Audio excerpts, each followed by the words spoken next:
Nathan Sanders is a man that many of you may know due to his many collaborations with our good friend Brian Stavely, who we featured today on the show.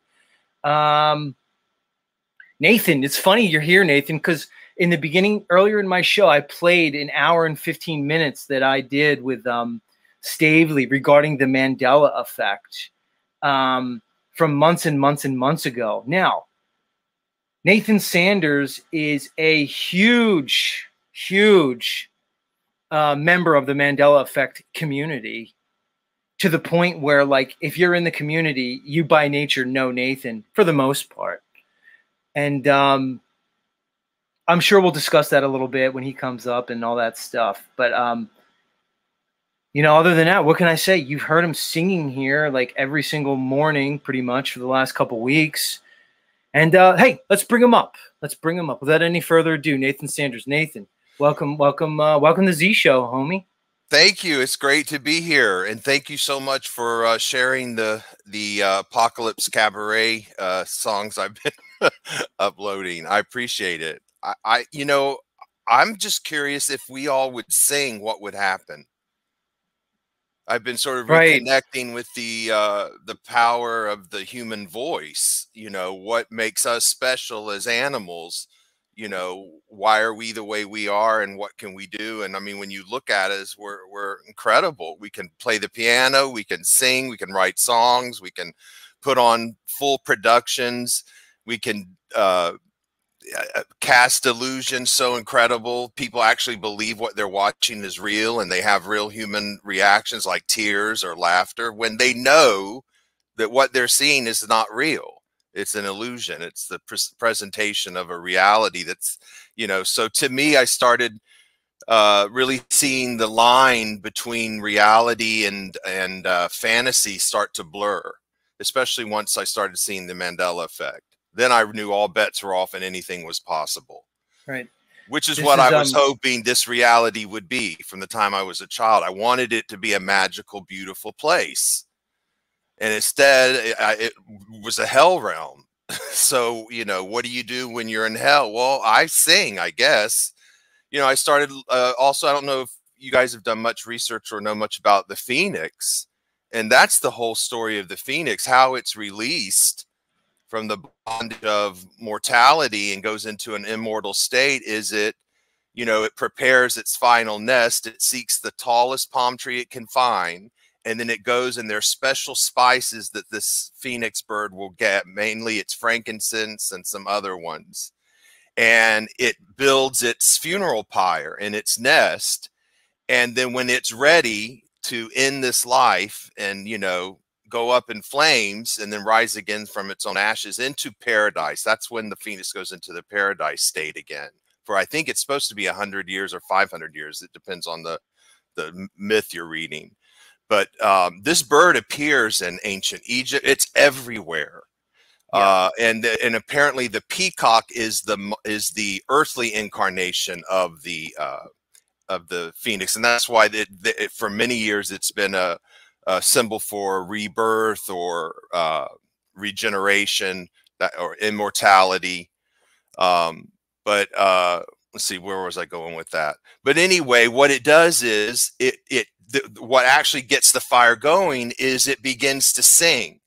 And the phoenix sings this song that is so mournful, Z, that it literally stops the sun in its goddamn tracks.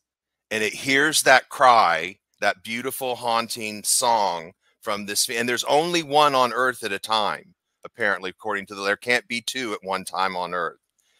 And the sun throws a spark down of fire, and that's what ignites the nest. And then the phoenix fans its wings to fan the flames, and that's how that happens.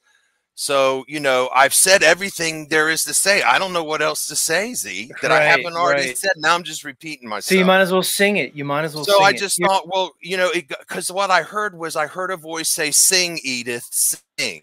And that goes back to an old episode of All in the Family where there's a conflict. Edith wants to take the money in the change jar that they've saved for 25 years. And there's a songwriting contest, and she's written a song and she wants to enter this contest. You know, it's probably some scam in a magazine, but she's so innocent. She's like, Edith is like the, to me, she's the symbol of the magical human child, the innocence that we come here with, all of that stuff. And she wants to sing and she wants to, you know, but her husband, Archie, because crime's been going up in the neighborhood and undesirable people have been moving in, you know, he was a very racist character back in the early 70s, you know. And that's why comedy's important. When we start censoring our comics, we're in big trouble because you got to laugh here. This place is awful for most people. So anyway, he wants to get this little tape thing that will sound like dogs barking and scare if someone triggers the door or whatever. It's ridiculous, but that's what he wants to spend the money on. And there's a part where they're really fighting about this. The whole family is how the money's going to be spent. And finally he caves in because the other three want the song contest. And he's just exasperated. And Archie says, okay, when we're here and there's a home invasion and everybody's got a gun pointed on them, I'm just going to look and say, sing, Edith, sing, like that. So and this is what I heard.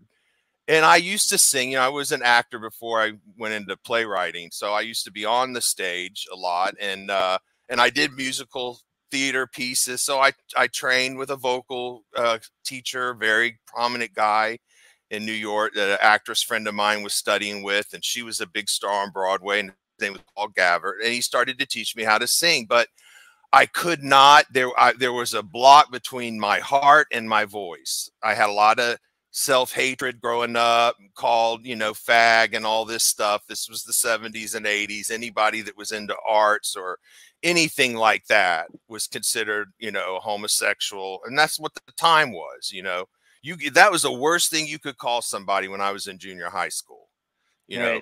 So but anyway, so I started singing again, you know, and I started thinking, well, where is my voice now? And what is the things that were in the way before that I didn't want to reveal, you know, because that's what I'm saying. There's something very profound in the human voice and our ability to sing. And I would encourage everybody, get a fake YouTube channel and just start singing. Even if you don't tell anybody you have the channel. I just thought, what would happen if awake people who are truth seekers started to actually sing? One of the most human things we can do, and just put that vibe and that energy out there. So, you know, I was encouraging people to send their own clips to me and I would put them up, and I've got 3 people that, and I don't know, it's just, I don't know what else to do. What else do we do? I can't think of anything else that we have the power and control to do that we're not doing or haven't tried. You know, we've done experiments to try to get this, because I don't know about you guys, but I do feel something big is coming. I think we're on the verge of some event, some revelation or some uncovering that's going to help us put the pieces together. You know, I just feel we're treading water now. Here's my thought on the singing and the expressing oneself through their voice. Creatively, when we really, because Nathan, you and I'll just say, I resonate with many of your understandings about the nature of this realm. It's much less physical, so to speak, than we're taught to believe. And when you really look at, I spent an hour and 15 minutes talking about the Mandela effect this morning, okay? If we do live in a fluid reality, which it seems like it is, what does it really say about the nature of physicality? It means it's much likely more holographic than we perceive it to be. But what does that entail? That entails frequency, vibration, energy. What greater expression do we have of frequency, vibration, and energy than our voice? These powerful voices that seem to be connected to our emotions, to our very beingness. What other way can a human express themselves, or what better way than with their voice? It seems so natural. It seems so embedded in human nature to express oneself with voice, you know? And the melody that we can express, you know, I was in my old professional life, many of you know what I did in profession, others don't, but I was a communications specialist. And what one learns very quickly is most of human expression, most of human communication is done not through our words, but it's through our vocal tones, right? So you can take it above the segments of speech. To express emotion, you use melody, intonation. These subtle aspects of our voice and our vocalizations are used to express so much more than our words merely can. Why do you think we use emojis? What is a message now without an emoji? You really can't tell what somebody's getting at. We use emojis because the segments of the words alone are vastly insufficient in terms of expressing our true thoughts, feelings, and emotions. Our voices have power. Nathan, it says that God spoke this existence in creation. It tells us in the first page of Genesis, God spoke this world into existence. He said, let there be light, let there be this, let there be that. Even in the New Testament, take it for what you want with the story of Jesus. We're told in John that the Word was made flesh and the Word is truth. The Word is our voice. I see, Nathan, and I'm going to give you the floor, a systematic, engineered, and overarching conditioning to destroy our creativity. They're more and more removing music programs from the public school indoctrination camps. Like you said, they make it seem quote unquote gay, or you're an F word if you want to be in theater, if you want to be in chorus, especially if you're a guy. Why this? They've destroyed music from the top down. It's basically AI writing it now. They're using vocoders, synthesizers, synthetic digital music. Do you see a systematic destruction of music? And what are your thoughts on that? How our voices are basically a representation of the macro frequency that creates this whole world. Go ahead, floor is yours. Oh yeah, just put on a song, put on the #1 song in America right now, and then go back and put on the #1 song in America on this date in 1976, and listen to the difference. Right there will tell you, all the joy is gone. It's basically a degradation of what music used to be. Most of it's not even melody, you know, and that's why I spend a lot of time going on YouTube, not looking at truther videos and stuff, because I'm at the point where, okay, I got the picture. There's knowing more details about this thing or that thing or going down another rabbit hole. It's really not how I want to use my time right now. I want to get myself, you know, because I think if I were to die right now and be frozen in eternity as the Nathan that I am today, would I be happy with that? No. I want to get as evolved as I can, me personally. And when I say evolve, what I think it means is going back and reclaiming the lost magical child that we're all carrying around. That's the one that carries the wounds and the trauma and all that stuff. And I think we're always 8 years old in there. And so that's what I've been trying to do, get in and see. And that's the other thing why I'm recommending the song therapy.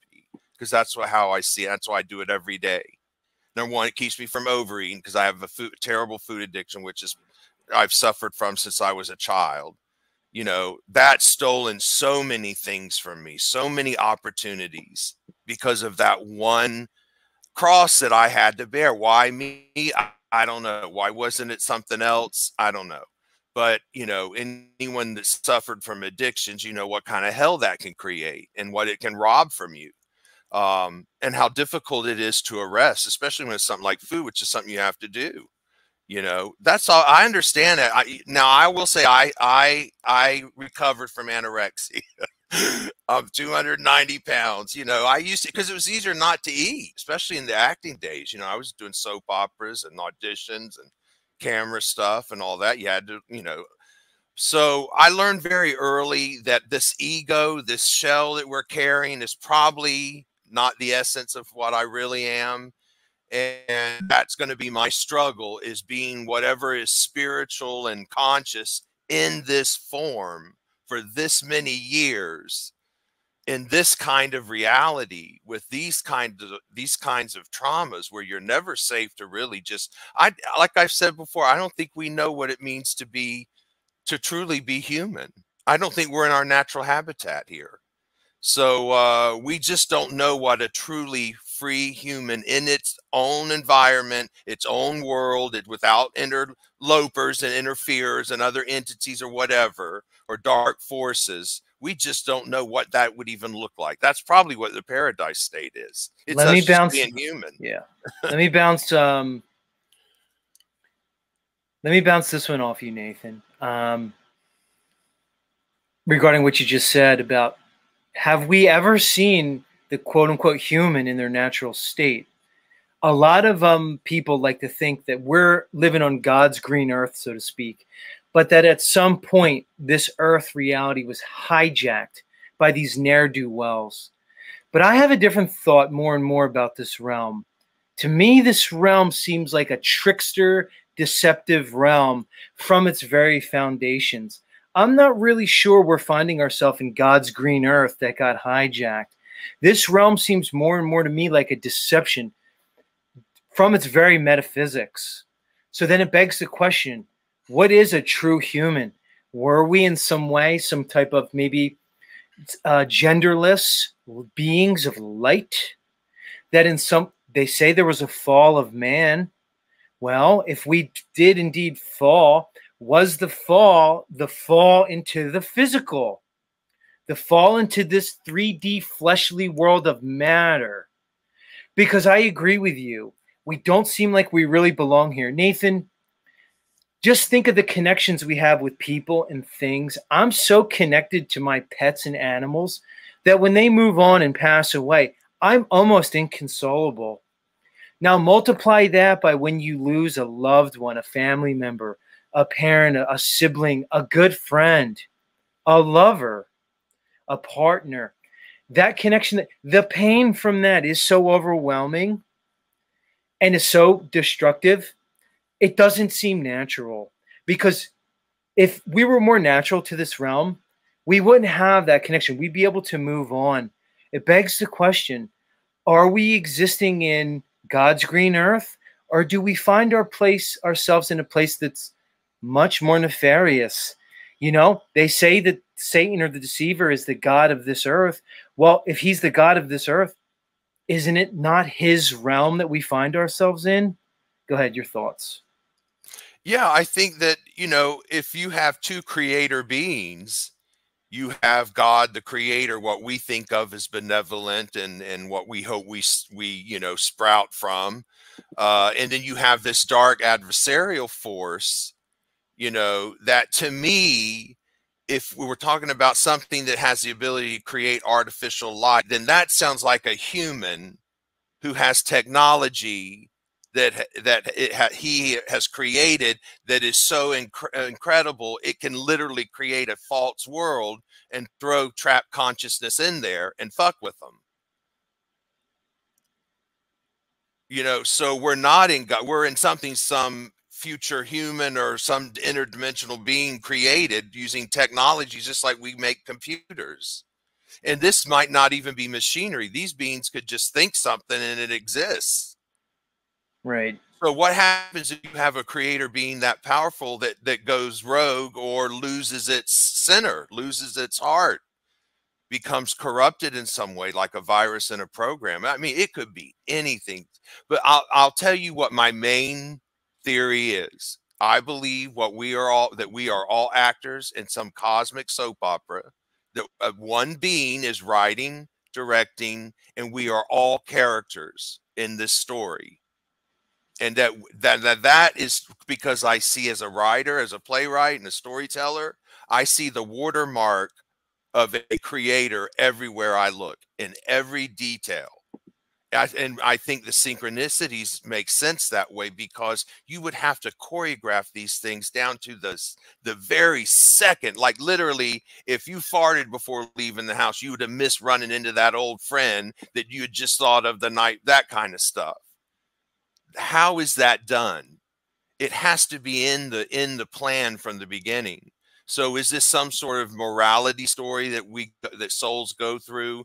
It's a contained environment under control of a higher being. And what we think is actually people being hurt, they're not. It's part of the illusion to grow a soul, to fine tune, to become a pearl. Is this the irritation? And I was thinking, you know, that makes the pearl, or the pressure that makes the diamond. What if the earth, this experience we're all having, as chaotic as it feels, is the actual flames of the fire that the phoenix emulates itself in? You know, I mean, is that what we're going? We're in the fires of the phoenix, and what we do when we come out of this is we go into immortality. Because there's something about, you have to go to hell, you have to descend into an underworld, and that's in all the epic stories, right? You know, who was it that went in? Odysseus went to save his beloved. She got trapped in the underworld. You know, what are the two things you can't do when you're in the underworld, or you'll get trapped? You can't eat and you can't drink. And we've all done that. So, like, you know, I think of this is maybe Jedi warrior training, you know, and that's why it's so hellish. It is completely, to me, under the control of something very powerful. And I would rather believe, now that may be just disassociation. So the horror of what I'm hearing and seeing and witnessing and seeing other humans go through, especially children, that is so horrific that can't even be real. You know, you want to break off from that. It's hard as an empath to handle this kind of suffering. You know, because I'm like a lot of us, I feel it like it's me. There's no difference. If I hear something horrible happens to somebody, it's like it's my child. There's no distinction. There never has been for me. And that's why I can get really pulled in, you know, to these tragics. And then maybe that's why I write, you know. But you know what's interesting? The first play I wrote, and this was before I knew anything, before I had the near-death experience 10 years ago or anything. The first play I wrote that was commercially produced and successful in New York was about two swamp sisters in Florida that see a UFO land in their sugarcane field.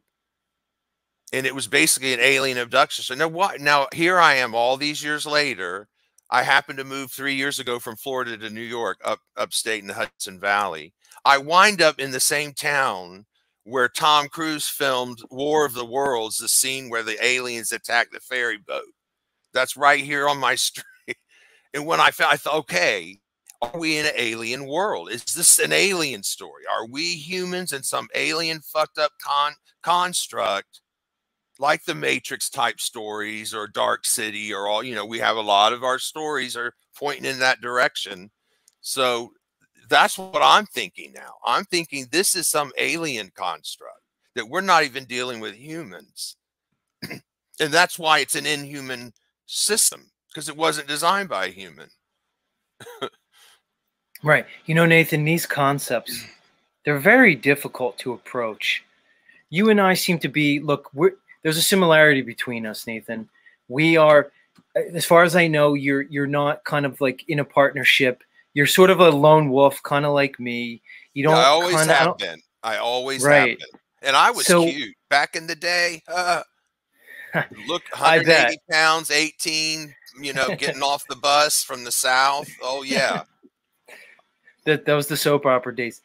I guess my point is that for you and I to look at these concepts and really examine them for what they are is difficult.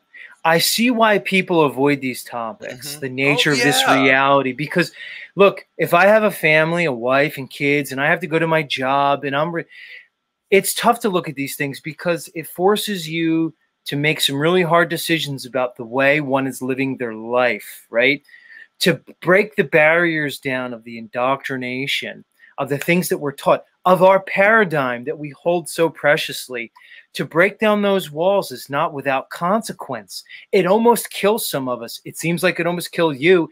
It almost killed me. So I'm not surprised, Nathan, that so few people are willing to address these hard issues because of the real life impacts that it has. Well, you know, that's why I think like if you take the Bible story, and I just want to say one thing, because Brian and I, in the last show I did with Brian, things got really heated. I don't know if you saw that. I've been doing shows with Brian for 5, 6, 7 years, I guess now. And it was over a topic I've never brought up because it's not that important to me. And it had to do with politics. But see, that is a real trigger for a lot of truthers, because see, I'm not perceiving this reality and all the things I'm learning and the people I'm listening to and trying to take in what knowledge they have. I don't see this as a conspiracy expert like Brian, and that's what they are. They're conspiracy experts. They know way more than I do about all of these different aspects to this effed up reality. I see it as a playwright. I'm looking at everything as a storyteller. So where my mind and imagination goes is the storyline, the twist, what could be happening, which way is the story going to go as a writer, as if I'm, because I don't know if I'm co-head writing this, I want to put in where I want this shit to go. I want a happy ending. I want the slaves to be set free and the captives liberated. So that's how, so if I see a political figure step up that I'm resonating with because of the storyline, and that it would make sense to do that at this time. If I was writing the soap opera called Earth, I would do this and this, or I would have to decide whether to take it. Would I have this guy assassinated, like his uncle and his father in the story? What would be the most dramatic thing you could do? That's why after Mandela Effect, I think anything is possible. Whatever's doing that, and they can control who sees it and who doesn't, and who opens the invitation and steps into this crazy world we're all now in, where your feet are not on the ground. You don't even know where the hell you are.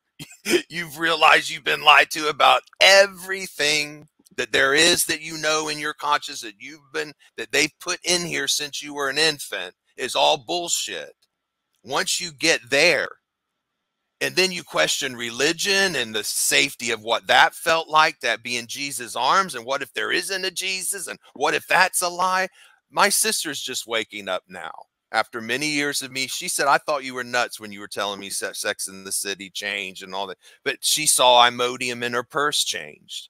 Now she got that changed years after I did, but that's what did it. And now she's going down, and it's hard. And she's like, I can't handle the child stuff. I said, I know, Krista. That's why this is really hard. You don't have to go all into that. Just know it's happening. Pray for these kids and try to wake everybody up you can. Because the more of us know what's going on, perhaps the pressure will go. But you can't just say nothing ever good is coming from the political realm either, because we don't know what this intelligence is going to do next. If it wants to use a person for some purpose, and the Bible talks about the restoration. Before Jesus comes back, you got to restore. Elijah comes and restores all things. So to me, that's Elijah comes back in another body and he fixes shit, or at least gets things restored enough that 1,000 years can come. And why would you need 1,000 years? You're going to need 1,000 years just to heal everybody here. And the shit that went down. This is the cosmic crime scene. I think the whole place needs to be blown up and us taken to another location. I'm sorry, I don't want to live here. It's a graveyard. It's a battleground.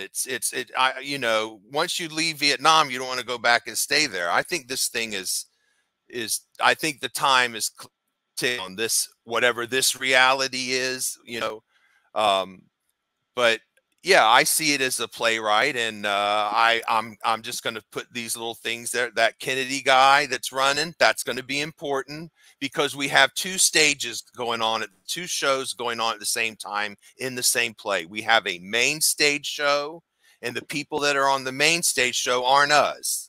Those are the figures that are the Shakespearean, the King Lears, the presidents, all of that, right?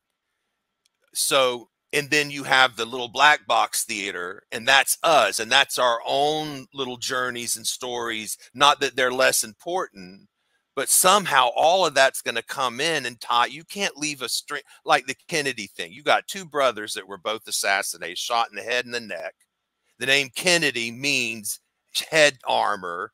the armor a warrior would wear to shield its head. That's literally what their name. And neither one of the brothers had on the head armor, and they got shot in the head and in the neck. And if you look at their family crest, it's 3 men with the warrior, and it's only the neck armor up. So there's a third one there. So if I'm writing this story, I need a third Kennedy to now either be, you know, I'm talking just in a storyline, or somehow survive some attempt or something. But you can't leave that thread of that assassination. There's been Mandela effects associated to the car and all that. That's bringing our awareness to that story, because it's important. Because how do people learn? Through narrative and story. That's why Jesus taught in parables.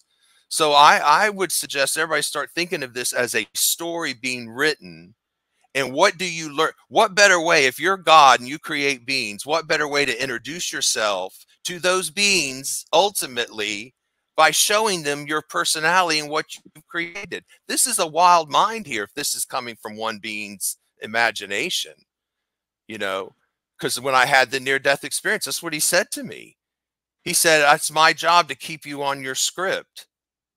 I said, what script? What are you talking? I said, wait a minute. Are you saying what you're showing me, you want me to write this as a movie or a TV show or something?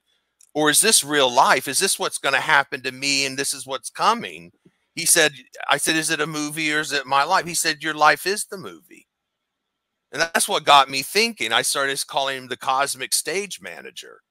And so that's what I think we're in. I think ultimately, as horrible as it is, we're all going to get out of here alive. Although it looks like we all died, I think that's part of what makes this experience. You've got an expiration date. So imagine you take a soul that's infinite, never dies, and you put it into a reality where it actually is under the illusion now that it's going to have an expiration date. What happens to that soul under that kind of pressure? And you see what I'm saying? I could see the lessons here, that because I'm not the same person I used to be.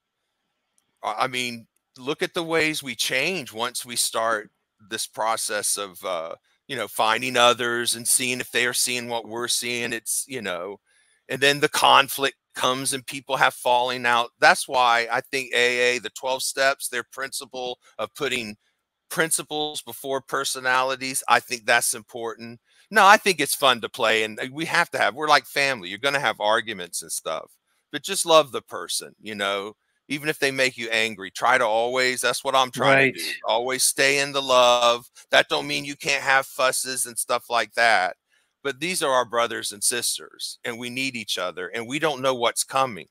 I think Mandela effect was probably not just to wake us up, but to bring us together so we would know each other. So when whatever happens next comes, the big whatever, we've all got a community and we're ready. We've already talked about different possibilities. We've thrown out theories and hypotheses and what we think could happen. So we've covered our base. So it's going to be hard for it to shock us. You know, I think we're going to be, and then we're going to know what to do. And this world may wind up coming to us and saying, help, y'all, we thought you were crazy before, but now we've seen this thing has happened and we're scared. What can you, you know, then they might be ready to listen. And that's probably what's going to happen, but it's slow. You know, I would, if I was writing it, I'd push it a little, the pace a little. It's like Days of Our Lives in the 90s. My God, one day on that show was 3 weeks. It's like whatever these archons are, whoever they are, it's like they're drawing out every last little juicy tidbit they can get out of humanity. Oh, yeah. Put the nail in it. I wanted to go back to something you were saying previously. The idea of trying to cultivate one's consciousness, because like you said, if you died right now, would you be happy with the energy that one is embodying? Because many of these ancient cultures spoke about is that the energy that you leave with is the energy you take. What did the Beatles tell us? In the end, the love you make is the love you take. I think it was Abbey Road. Wasn't it the very end of Abbey Road? It doesn't matter. But the point is, there's this idea that you create the experience moving forward. It's not your thoughts. It's not even your actions. It's the energy which one embodies that I believe will dictate their transition into whatever realm it is. So it begs the question, Where are you resonating right now? Anybody listening or anybody out there? What is your current energy, the status of your beingness? Because if it's not where you want it to be, maybe focus on that. Like you said, Nathan, I'm done going down all these little rabbit holes because they seem to be never ending. Each question answered just leads to 4 more questions, which shows that to me, this is a fractal reality. It just keeps going and going and going into infinity, up to the macro and down to the micro. It really never ends. So what is the rational thing to do? To keep exploring outside of yourself and never-ending labyrinth, or to take account of oneself, go within, explore your consciousness, and then take the next step of forming and shaping your consciousness, just like an artisan would. You do it to yourself, and then when you are ready to exit this realm, you then transition and move to the energy frequency in which you are embodying. To me, that seems like the only rational thing to do at this point, because anything external, I think, is only going to be a deception. Go ahead. Well, that's why I'm really suggesting the singing. Even if you, I mean, I'm no Frank Sinatra. I'm an actor and playwright that can sing. I can get on stage and sell a song, and you can hear me in the back, and you'll hear what the words are, and I'll act out whatever it is the characters. You know, I can do that kind of singing. That's what I do. But what I found is, I'll get to a certain song that I want to do, and all of a sudden, as I'm, you know, I'll usually run through it once, and then I just tape the second. Sometimes I don't even do it. Sometimes you just see the first time I try it, because I like that spontaneity. But what'll happen if I get emotional, if there's something in that song that's hitting something really deep, and I start to tear up and lose my composure, I'm like, this is the song. That's got trauma in that. That is hitting something in here that's so deep, I don't even know what the fuck it is. But the song knows what it is. The melody knows what it is. The magical little human child in me knows what that melody is connecting. So what I do, I sing it until I no longer have that emotional connection. And I think what I've been doing, Z, is healing deep old wounds that cannot go with me where I'm going. I got to leave all that shit behind. That can't leave this realm because it's shit, and this is the shit realm. So I don't think we can take our shit with us. You know, and that's why I did the Salisbury Hill song, the Peter Gabriel song, where he says, you know, he had a mystical experience on this hill in the UK somewhere. I don't remember if it was Scotland or where he was. But he and then the song, the man comes, the being comes to him and says, "Son, get your things. I've come to take you home." That's this. It's his attempt to explain the mystical experience that he had, you know. And so that's what's been so amazing about the singing is I feel like I keep picturing myself as the phoenix. Symbols are very powerful. They can do more, I think, than more of a literal, you know, perception or interpretation of something. So I think of this as these are the fires. This is clearing out. I have to come to peace with the fact that it was what it was. I can't go back and make it be any different than it was. The mistakes I made. You know, there's a couple that still haunt me that I would love to get some kind of acceptance with so I can let it go. But, you know, I mean, if you can get out of here without ever having really hurt another person, you're lucky. That's hard to do here. And that may be what this is. We may be, you know, Z, we may get out of this and the being reaches and says, Z, I put you in a goddamn underworld, and you protected your heart. You still got your magical human child. You did not let them get to that and destroy that in you. That is your soul essence. And now what you want to do next, where you want to go, you know, I mean, it may be that simple. And then all of this is just, it's part of what we learned and it's forgotten and we move on, you know, like an actor when you know, it's funny when you do a production and you're in the production as an actor, it doesn't really happen as much with the playwright or director, I've noticed. But when you're one of those and your ass is on the stage with them every night or whatever, you really form a bond through your rehearsal process, usually 4 to 6 weeks, and then the run, which can be 6 to 8 weeks, sometimes longer. you know, but then when it's over, it's like you think you're going to be friends forever, and then it's over and you just drift away from each other, and you realize, and I think that might be what this is.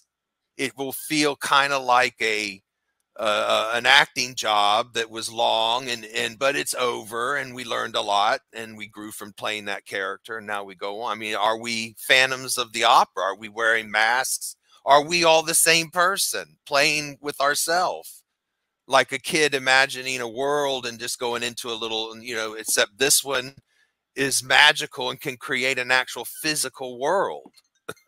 You know, how is this possible? But we know it can change magically. So, you know, that Right. if anything can happen, then we could literally wake up looking different tomorrow if this being wanted to do that. I don't see any limits to what it can do. If it can, and I can say, if it can change physical matter, move the, you know, organs, change them inside the body cavity while you just walk, like, how is this happening? I don't know. I don't know the answers. I have a lot of questions, but I just try to keep everything on the table. You know, I have my theories and my hopes of what it is, you know, and I have my fears of what it could be. I don't want it to be, I want a happy ending for everybody. I don't want this to wind up being a dark story that ends dark. You know, I want a moment of clarity and vindication and understanding and the end of confusion.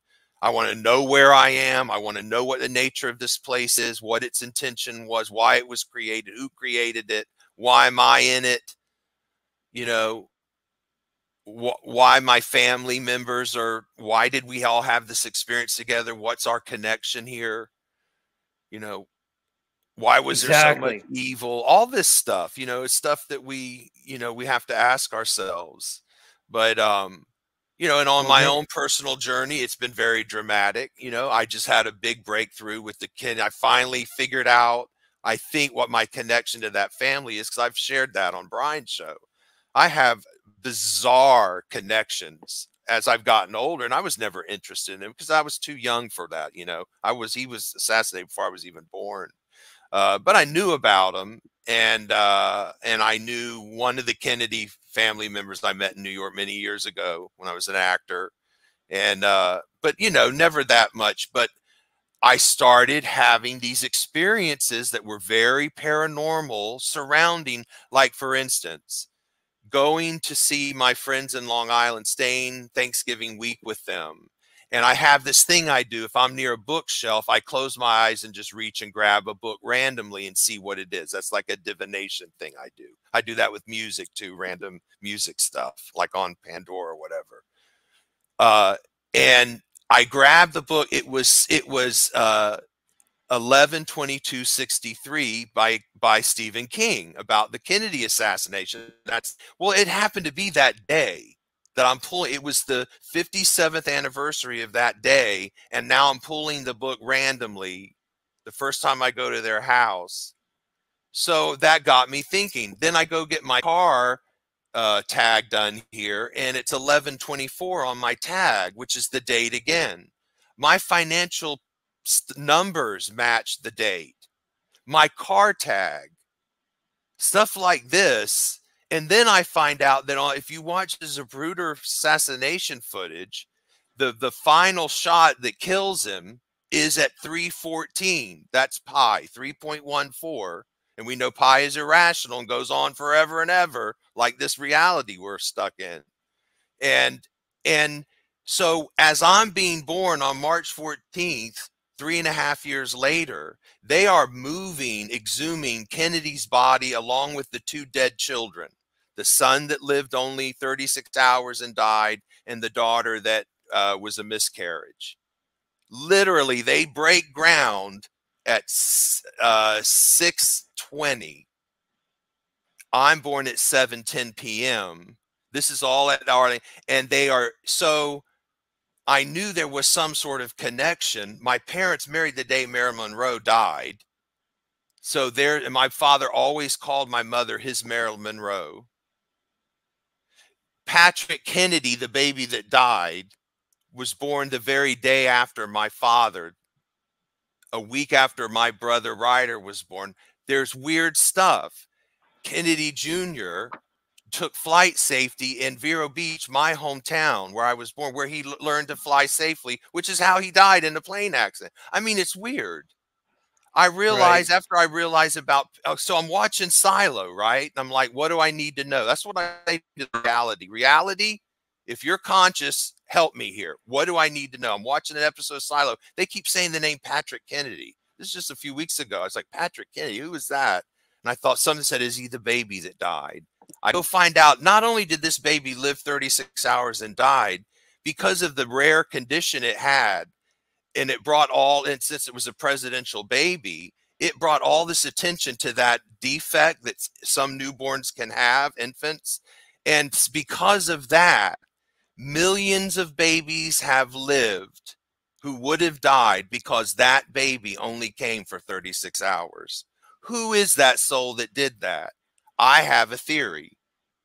I think someone is coming back, a master, let's say, but they have to have a newer incarnation with new DNA. You see what I'm saying? If we're talking about being immortal physical beings, you're going to want the best version of what that was, right? To take into eternity. You're not going to want a 2,000-year-old body, because we're not the same as we were 2,000 years ago. You know what I mean? We've changed. We've evolved, probably in ways we can't even imagine spiritually. Right. So I don't think those old shoes are going to fit. So I'm saying keep an eye on that baby. There's a story there. I think the story is going to be in our time. A being coming back from 2000. We're not going to know who that person is, but if somebody showed up and looked like John Kennedy Jr., like it would have been his brother if he had lived, you can't deny that. That's like someone that died that's now alive. You see what I mean? I think that's where we're headed, Z. And I think that's why Mandela Effect took dead people and redid their lines, because they're not dead. That were something that was created. You know what I mean? And Nathan, that's why we exist. But it can do what it wants. Nathan, you bring up a huge point, dude, with the synchronicities, man. There's certain things in this realm, in this reality, that are keys into the overarching metaphysics of this place. One of them to me is the near-death experience. Another for me is just dreaming. How we go to bed each night, we go to this sort of ethereal dream world. Another one is the astral projection. And another one is the synchronicities. These are the keys that show us that this realm is more than they're presenting to us. Well, like, okay, so I'm here 3.5 years. Guess what's right behind me and next door? St. Patrick's Rectory and Church.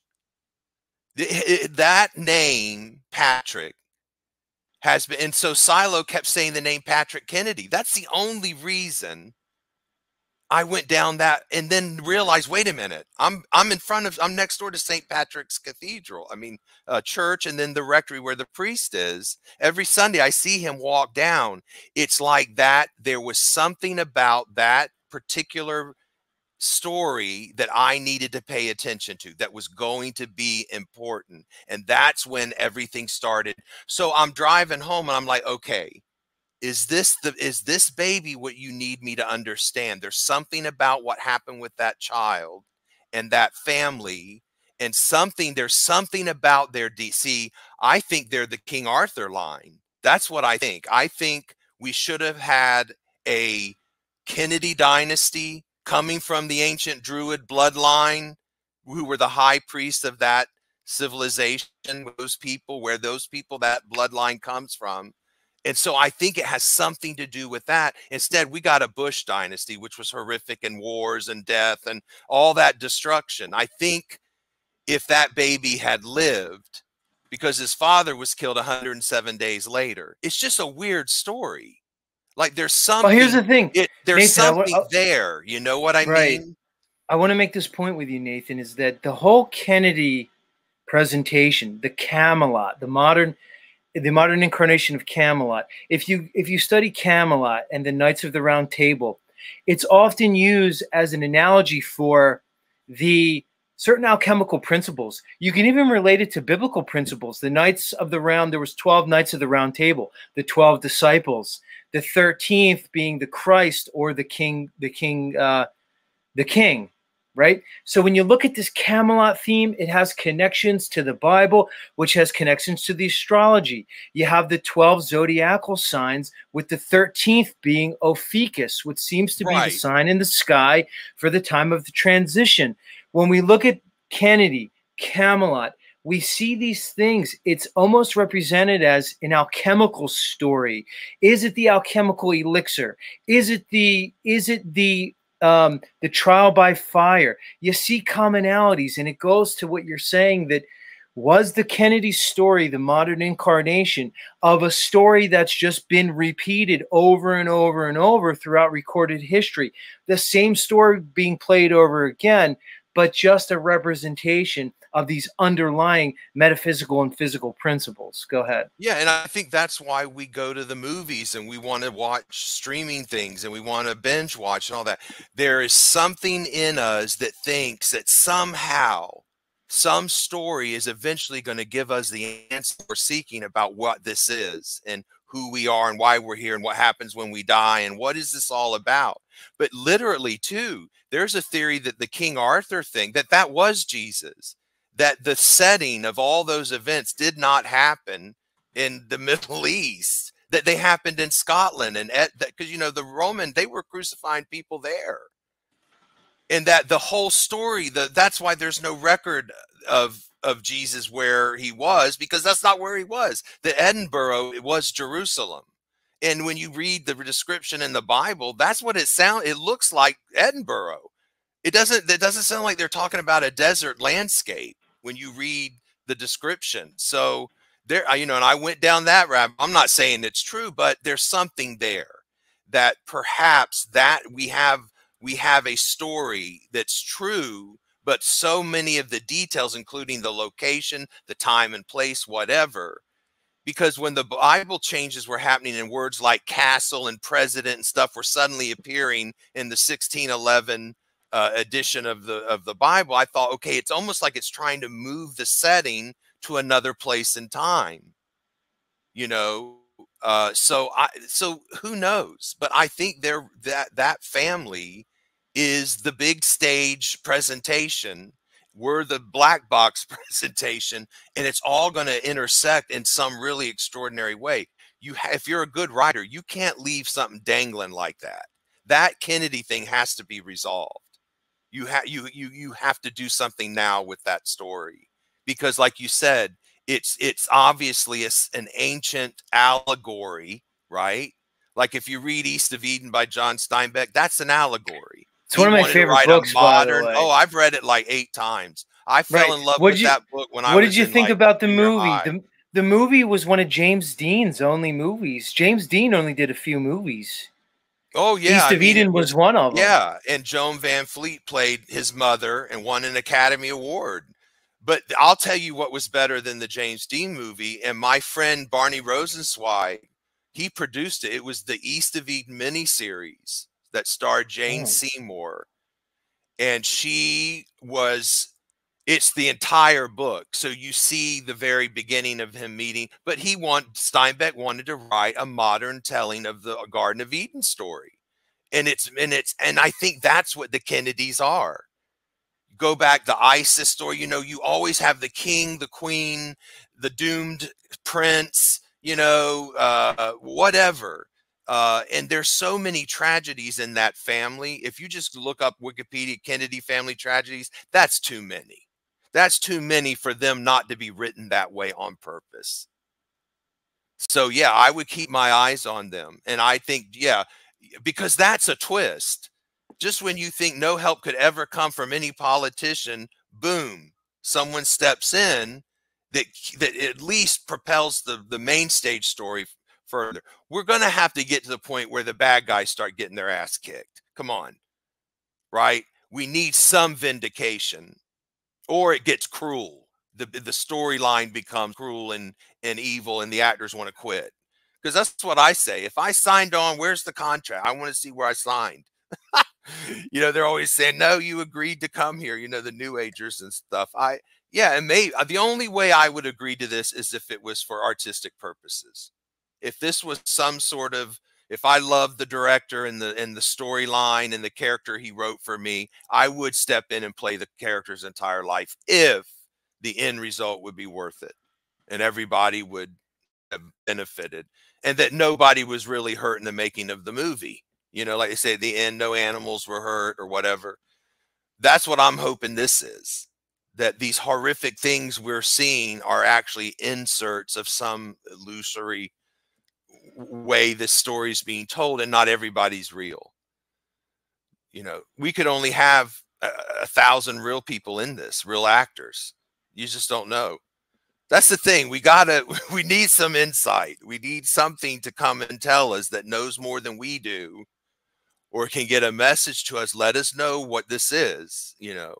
But I'm feeling better about it. You know, I went through 6 months of hell and near suicide attempt and everything. I mean, it got bad for me. I was ready to get the hell out of here. And I couldn't die. I tried. So that's not going to work for me. I know now I got to just stick it out however it goes, you know. But I did a 7-day fast, just a water fast. That was really big for me to do that. So I would really suggest fasting, especially if you know, if you don't have any health problems. Of course, talk to your doctor first, but it did me a world of good to help heal, because they can't heal what was wrong with me. I was in so much physical pain for so long, no sleep, night after night, agony. You know, these evil monsters won't give you any pain medication anymore. I think the elite are hoarding all the good stuff. You know, so here I'm a person that always respected pain medication, never abused anything like that to get high or anything. I just stuck with pot and alcohol, which I don't drink now, but you know, it was bad. And I know what chronic pain is like now. I know what people are suffering. It's an experience I hadn't had before. You go out of your mind.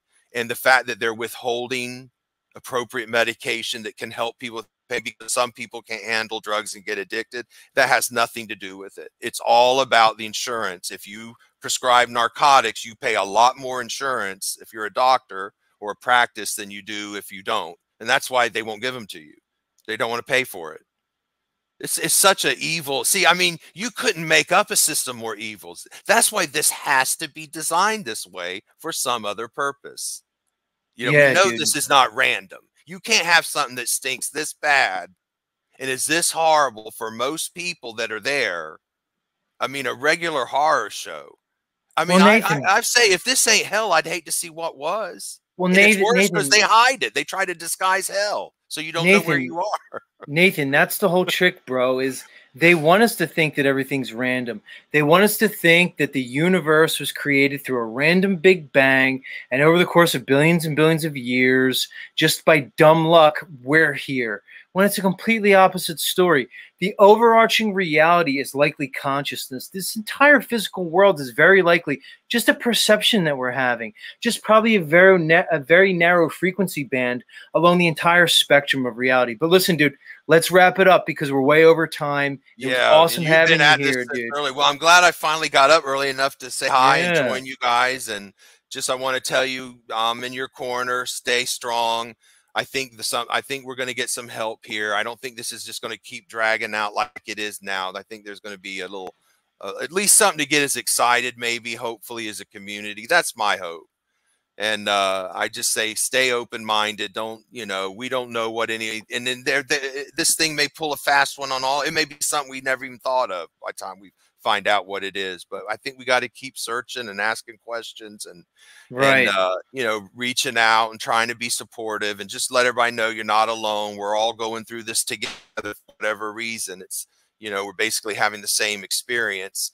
And just try to, you know, keep your focus on yourself, do things that'll make you feel, you know, good, and work on your own issues. You know, if like I said, if this is the fire and we come out of this with immortality, I just want to make sure I'm getting a good start, you know, that I don't have all my earthly baggage with me pulling me down and keeping me weighted here, you know. And I think that's why I struggle with the weight. It's like something wants to keep me physically here, though I don't want to be here. You know, I want to get out of here. I want to fly off. But the weight pulls me down and grounds me. I think that's a lot of what it is, you know. Interesting. It's a good but point. Anyway, but this was great. Thank you for inviting me on, and I love all you guys. Keep up. And we love you, Nathan. We love you, dude. This was such a special surprise this morning, and come back and talk to us sometime soon. Yeah, man. yeah. We'll do this Anytime I again. get up early enough, I'll definitely check in and say hi. Yeah, we'll do it again, man. We'll do it again, and okay.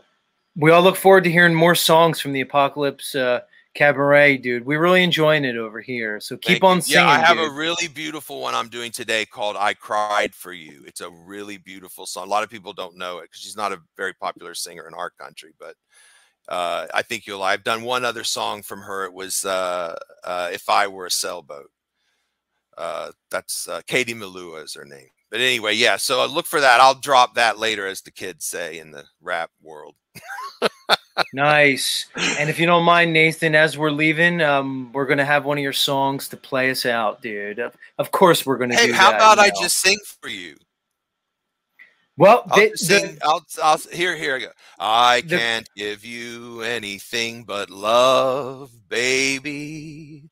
That's the only thing I've plenty of, baby. Dream a while, scheme a while, you're sure to find happiness, and I guess all those things I've always longed for. Gee, I'd like to see you looking swell, baby. Diamond bracelets Walmart doesn't sell, baby. Till that lucky day, you know darn well, baby, I can't give you anything but love.